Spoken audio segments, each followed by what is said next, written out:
মধ্যপ্রাচ্যে চলমান যুদ্ধ উপসাগরীয় দেশগুলোকে তাদের তেল ও বাণিজ্য পথ নিয়ে নতুন করে ভাবতে বাধ্য করেছে।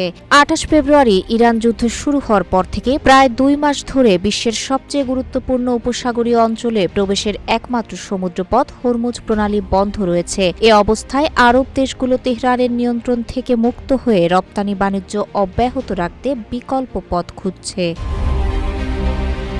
বার্তা সংস্থা এএফপির বিশ্লেষণধর্মী প্রতিবেদনে উঠে আসে কোন কোন বিকল্প পথের কথা ভাবছে উপসাগরীয় দেশগুলো, আর সেগুলো কতটা বাস্তবসম্মত হবে। কুয়েত, কাতার ও বাহরাইনের সমুদ্র সীমা শুধুমাত্র উপসাগরীয় অঞ্চলের ভেতরে সীমাবদ্ধ, তাই সমুদ্রপথে তেল ও গ্যাস পরিবহনের জন্য হরমুজ প্রণালী ছাড়া তাদের আর কোনো বিকল্প নেই। তবে সৌদি আরব ও সংযুক্ত আরব আমিরাতের কিছু পাইপলাইন রয়েছে, যা দিয়ে তারা প্রণালীর বাইরের বন্দর থেকে সীমিত পরিমাণ জ্বালানি তেল ও গ্যাস পাঠাতে পারে। জীবন অবাক না করলে কে করবে? 28% মিল্ক ফ্যাটের অবাক করার সাথে ফ্রেশ মিল্ক পাউডার। জীবন অবাক করুক প্রতিদিন। এখন এসব পাইপলাইনের সক্ষমতা আরও বৃদ্ধি করা সহ নতুন পাইপলাইন নির্মাণের পরিকল্পনা করছে। এ পরিকল্পনা কতখানি বাস্তব ভিত্তিক সে বিষয়ে প্যারিস ভিত্তিক থিঙ্ক ট্যাঙ্ক আরব গালফ স্টেটস ইনস্টিটিউটের রবার্ট মেগিয়েল নিকি এএফপিকে বলেন, নতুন পাইপলাইন তৈরি করতে অনেক সময়ের প্রয়োজন। এ ধরনের অবকাঠামোতেও ঝুঁকি রয়েছে। বর্তমানে হরমুজ প্রণালী বন্ধ থাকায় তেল ও পণ্যবাহী জাহাজগুলোকে ওমান ও সৌদি আরবের লোহিত সাগরে ঘুরিয়ে দেওয়া হচ্ছে, পরে সেখান থেকে স্থলপথে পণ্য আনা হচ্ছে। স্নাইডারের মতে স্থলপথের সক্ষমতা সীমিত এবং খরচও অনেক বেশি।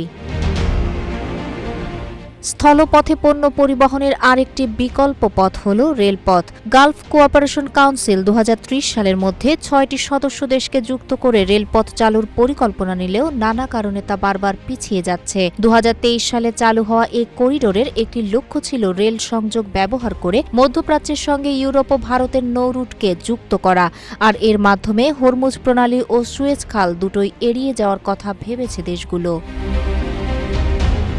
ইরান যুদ্ধের জেরে হরমুজ প্রণালী বন্ধ হয়ে যাওয়ার পর উপসাগরীয় দেশগুলো একজোট হয়ে বিকল্প পথ খুঁজলে আগামীতে নিজেদের মধ্যে অর্থনৈতিক প্রতিদ্বন্দ্বিতা বড় বাধা হয়ে দাঁড়াতে পারে বলে সতর্ক করেছেন বিশ্লেষকরা। প্রতিবেদনে বলা হয়, যুদ্ধের কারণে শুধু তেল ও গ্যাস রপ্তানিই থামেনি, পর্যটন, অ্যালুমিনিয়াম ও সার উৎপাদনকেও ক্ষতিগ্রস্ত করেছে, যা আগামীতে সমন্বয়ের সম্ভাবনা কমিয়ে দিতে পারে।